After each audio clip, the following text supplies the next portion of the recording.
Should you buy a 3DS in 2018? And if so, which version of the hardware should you even buy? There was the original 3DS from 2011, the 3DS XL. 2DS, new 3DS. New 3DS XL, new 2DS XL. Okay, so there's like 1,000 different models of the 3DS. But never fear, because we're here to help, because we do realize that this is a very confusing choice to make. Come along on today's buying guide where we go over anything and everything about the Nintendo 3DS. From the best hardware models to software recommendations to even how this handheld stacks up with Nintendo's new main handheld / home console, the Switch. So, I'm James. I'm the Golden Bolt. And I'm TokenGeek. And today we're going to decide if a Nintendo 3DS is right for you. Welcome to Stuff We Play, where I have two 2DSs. And if that sounds cool to you, why not subscribe? Now, today we have 3 topics we're covering. The 3DS hardware, game recommendations, and should you buy a Nintendo 3DS or a Nintendo Switch? So, without further ado, let's get right into the video.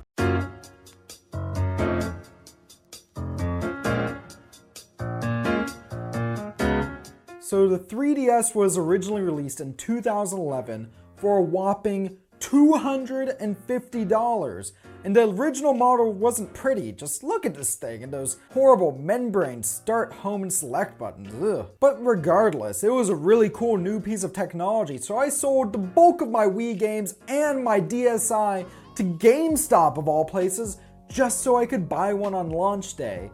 Man, I was a stupid kid. I was especially stupid because there was not much to play at launch. I spent the first 6 months or so just using my 3DS as a regular Nintendo DS, because thankfully every single model is backwards compatible with the DS titles. After a few months, Nintendo dropped the price to $180 or so and gave all of those who bought the console at launch 10 free NES games from the eShop and 10 free Game Boy Advance games, along with a virtual certificate. Later on, I'd upgrade to a Nintendo 3DS XL, which is like a regular 3DS except the screens are huge, before ultimately buying the cheap child-proof 2DS before I went off to university, because I knew this thing could take a beating. The 2DS is essentially just a regular 3DS and it's functional with every title, but as implied in the name, they can't be played in 3D. We'll get into that in a sec. I should note, this is right now the cheapest model of the 3DS you can pick up, as it's only $80 US new and potentially less if you buy one used. Now for my birthday back in January 2018, I got this, which is the Pokeball Edition 2DS XL. And it's a 2DS, except, well, it goes back to a regular 3DS design. Instead of having kind of this cheese wedge form factor, it has the regular clamshell design we all know and love, but it's still a 2DS because, well, it can't play games in 3D. Though it does have a really cool button.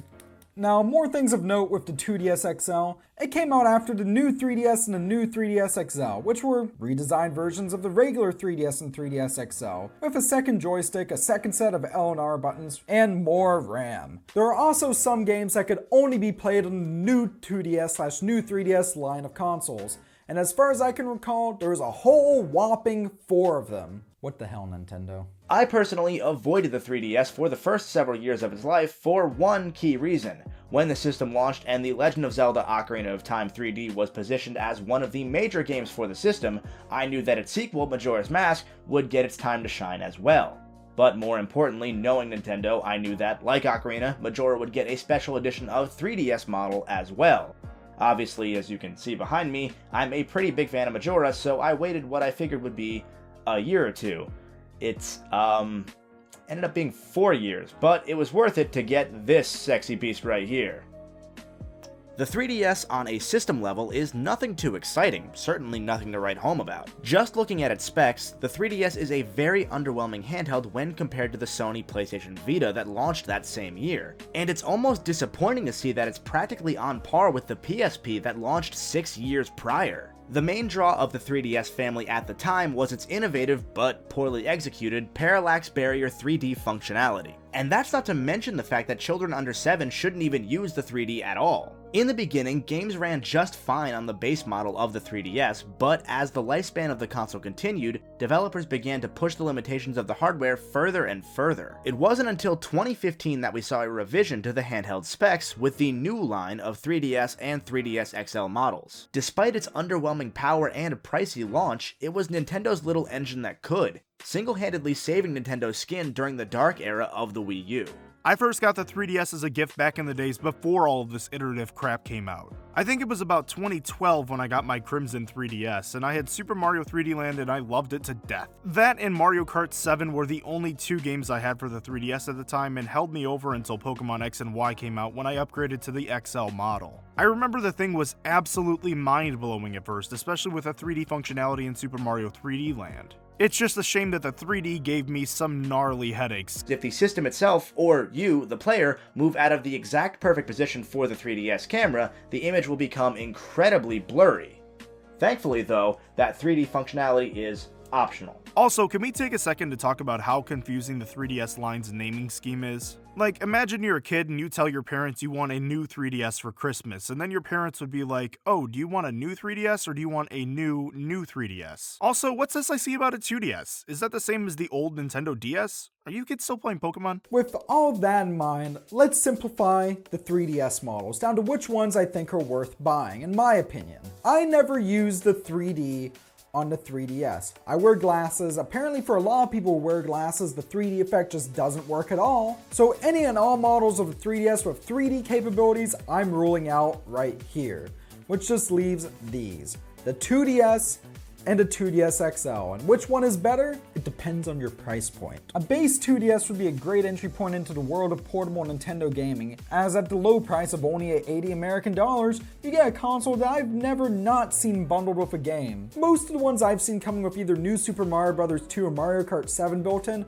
which are pretty good games, but my personal 2DS has an awesome RPG called Yokai Watch on it. It's kind of like Pokemon. But speaking of Pokemon, if you want to spend a little bit more and get something a bit beefier that can do a little bit more, you might want to get the new 2DS XL. For me personally, the new 3DS XL wins hands down. The design is incredibly sleek, the speakers sound so much better to me. The addition of the ZL and ZR buttons and the C-Stick analog nub right here are incredibly welcome. The 3D actually works, the screen is gorgeous for a 3DS. It all just adds up to be the perfect 3DS system to me. It may be a bit pricier, but this is the definitive way to play a 3DS game right now. My personal favorite model of the 3DS family was the Nintendo 2DS. Yeah, it didn't have the upgraded hardware like in the new line or a C-Stick, but the design of the 2DS was reminiscent of my days spent with the various Game Boys I had growing up as a kid. And for some reason, it really reminded me of the PlayStation Portable. Plus, you don't have to worry about Nintendo's infamous hinges on their handhelds. Those things break far too often. My second favorite would personally have to be the new 2DS XL. When that got announced, I was hoping it would be similar to the 2DS's brick design, but it's sleek nonetheless. Of course though, hardware is just part of what you need to consider when buying a new console. It's probably obvious by now that all three of us are pretty keen on this line of systems, and as it's sold well over the past 7 years, it's gotten quite a great library of games. The 3DS has a huge library with a nice diversity of titles, from shooters to racers to platformers to RPGs, and yes, even remakes, really good remakes. You'll find it on the 3DS. But what are some titles I'd recommend? Well, starting off this list are the games that probably sold more 3DS units than any other. Pokemon. Now, the first Pokemon games to come out for 3DS were Pokemon X and Y in 2013. And I already made a video talking about why I thought they're the worst Pokemon games in the series. So don't get me wrong, they're still decent games. These were the first Pokemon games to be completely in 3D. And besides that was pretty much it. Following these were Pokemon Omega Ruby and Alpha Sapphire, games that at the time I was actually a bit disappointed with. In fact, when I went on and did the Pokemon Generation 3 retrospective, I even said I thought they were the worst remakes of any Pokemon games. But since then, I've actually gone back and played Alpha Sapphire a bit more, and I'll be honest, I think it's a good game. I still think the best way to play through Pokemon Ruby or Sapphire is to buy Pokemon Emerald for the Game Boy Advance, but If you own a 3DS, I definitely think that Pokemon Omega Ruby or Alpha Sapphire is worth picking up. It's worth giving a try. Now, if you want a Pokemon game that's a bit different than your usual Pokemon fare, perhaps try 2016's Pokemon Sun and Moon, which ditched the gyms that are normally found in a regular Pokemon game for the Island Challenge, which has kahunas and giant-ass totem Pokemon, and that's cool. And it takes place in a beautiful, tropical Alola region. Yeah, it's Hawaii. These games were really good, and I think they are some of the best in the Pokemon series, especially since, get this, they have a really good story with lovable characters. These were followed up last year with Pokemon Ultra Sun and Ultra Moon. As games that were billed as new adventures in the Alola regions, they felt like mostly rehashes of Sun and Moon, but with a few added things, and Team Rocket shows up for like an hour at the end. It felt like they had just as much substance as like a yellow or an emerald version, but they weren't advertised as such. So I found them to be pretty disappointing, and the story wasn't as good, to be honest. If you had to go for any of the newer Pokemon games, I'd definitely say Sun and Moon over Ultra Sun and Moon, in my opinion. If you're one for the older Pokemon titles, fear not, because Pokemon Red, Blue, and Yellow, and Gold, Silver, and Crystal versions have all had ports to the 3DS eShop. What's especially great about these ports of the older Game Boy Pokemon games to 3DS is that you can wirelessly battle and trade Pokemon, and then transfer them all up to the newer games. Amazing! Moving on from Pokemon, the 3DS has a pretty solid lineup of B-tier franchises. Kirby's two best games are on the system, with Planet Robobot being especially fun and original. Remakes of older titles also padded out the 3DS library. Early in the 3DS lifespan, longtime Nintendo fans were graced with Star Fox 64 3D and Ocarina of Time 3D. Zelda fans were given even more love than that though. Majora's Mask 3D is one of the best Zelda games ever made. Its atmosphere is unparalleled, arguably to this day. That tension of having the moon hang overhead, constantly reminding you that you need to press on, that you need to save Termina and its people, it's just superb. I could go on for hours about it, but Majora's Mask is one of the most powerful games ever made, and the 3DS version is somehow even better. But the Zelda love didn't even end there. Link Between Worlds is beloved, even if I didn't care for it that much personally. And Triforce Heroes was... okay, maybe that one wasn't that great. Plus, the eShop has a ton of hidden gems, both within the Zelda franchise and otherwise, including the superb Ace Attorney franchise, as well as some solid Virtual Console games. This system got me into the Mega Man franchise, and I actually like the original Metroid too. Its remake, Samus Returns, is apparently phenomenal. Playing Super Smash Bros. On the go could be great, especially if you have a new 3DS and that smaller C-Stick. Bravely Default, Kid Icarus Uprising, that anime Fire Emblem trash, Shin Megami Tensei 4, and Apocalypse, all beloved games. And then there are the missteps, including games like Paper Mario Sticker Star, Metroid Prime Federation Force, Codename Steam, which I believe is the lowest selling new IP that Nintendo has ever had, and so on. My personal favorite of the bunch was Kid Icarus Uprising. This game gave the franchise an identity and has a pretty big cult following. The multiplayer was addicting as hell, the characters were fantastic, and sure, I'll toss you all a bone here, the controls did suck. We're still getting that Detective Pikachu game and who knows what else. There is never a lack of amazing games to play on the 3DS, except for Mario Maker. Never buy that game on the 3DS. Was Mario Maker 3DS really that bad? You have no idea. I had gone into it blind, assuming it would be fully featured like the version on the Wii U, but nope. There was no amiibo functionality, no way to search for level via codes, and no way to share levels with your friends. It is absolutely abysmal. There's two reasons I should mention why you might want to get a 2DS, particularly this model. The first is this really cool button. That's never going to get old. Damn kids. But the other is the previously mentioned Xenoblade 3D.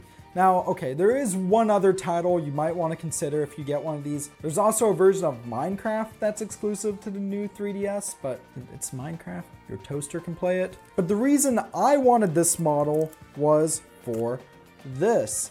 And this is Xenoblade Chronicles 3D, which is a port of the Wii game Xenoblade Chronicles, and this game is really something special. It fully takes advantage of all the new features of the 3DS, and it just looks so beautiful and stunning. And Xenoblade Chronicles, what I really like is it's an action RPG, but it has kind of turn-based structure, if that makes sense. Essentially, you select your commands but when you enter into a battle, but then you move around while you wait for them to be executed, so it's almost like a fusion of an action RPG and a turn-based RPG in that form, and people in the comment sections are probably yelling at me right now. So if you want a reason to justify purchasing a new 2DS XL besides, hey look, the Pokeball Edition has a really cool button. I think there's a Pikachu edition that's similar now. Though it's still $40 used from my experiences, it's still cheaper and easier to find than the original Wii release. So you're probably thinking, yeah, 3DS, I need to buy one of these now if you don't already. Hold on for a sec, because there is one more thing that we think you should consider. So you're probably thinking, yeah, I should buy a 3DS in 2018.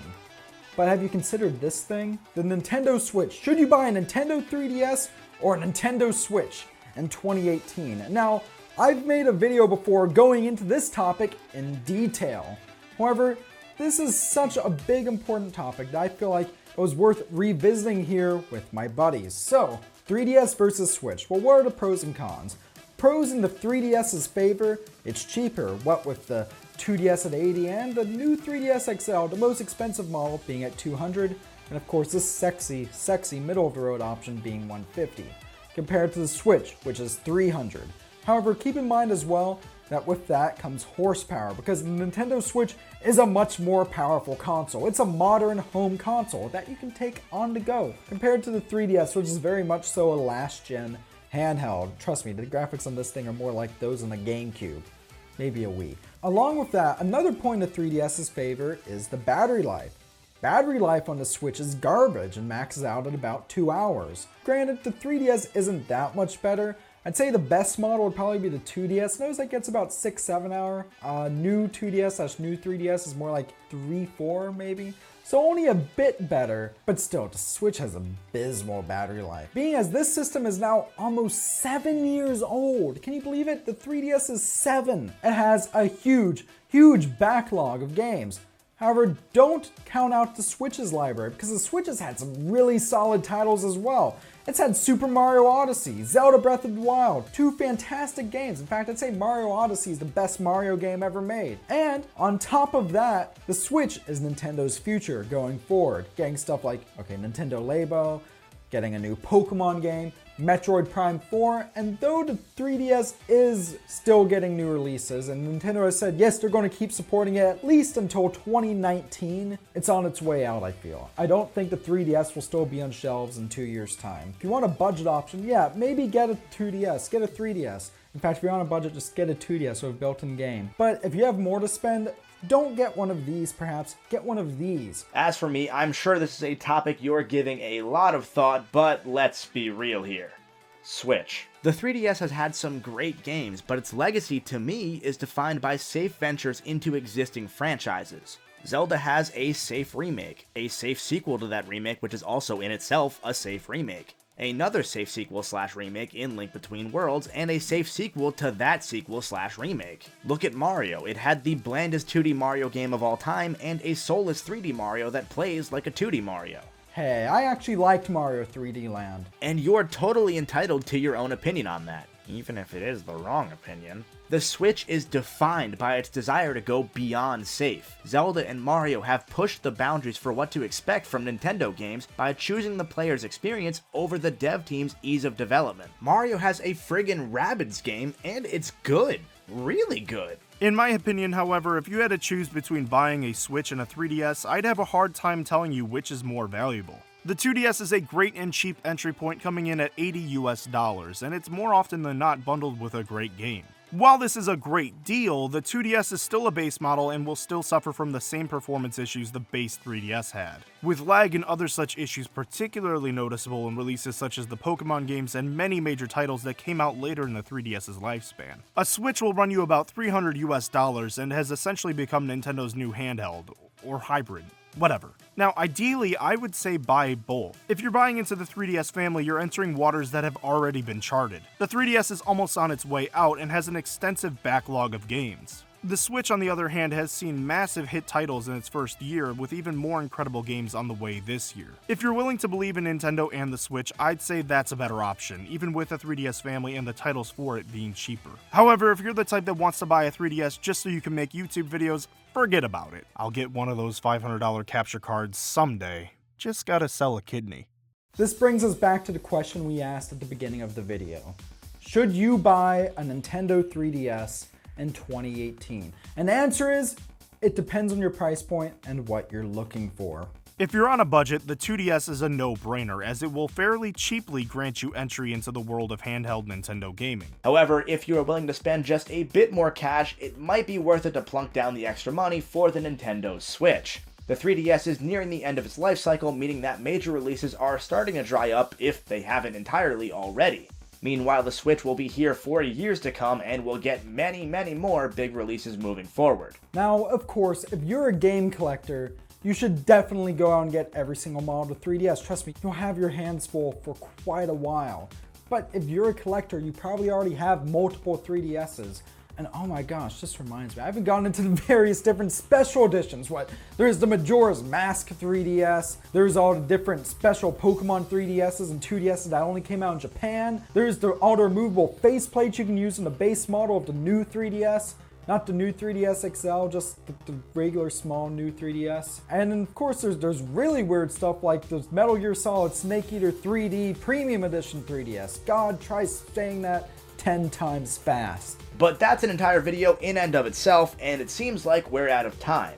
If you liked what I had to say in this video, check out my channel, The Golden Bolt, for entertaining game reviews, full-length documentaries discussing the histories of specific games, and much more. And of course, today's video would not have been possible without our good friend, TokenGeek. This video is a bit different than my usual stuff, but I also run a channel here on YouTube. I do reviews, countdowns, and other general discussions about gaming. I primarily focus on Nintendo stuff, but I also delve into the world of Sony sometimes. So if you like games in general, or reviewers, or whatever, stop by. Hey guys, maybe next time we can get together and review a Shrek game?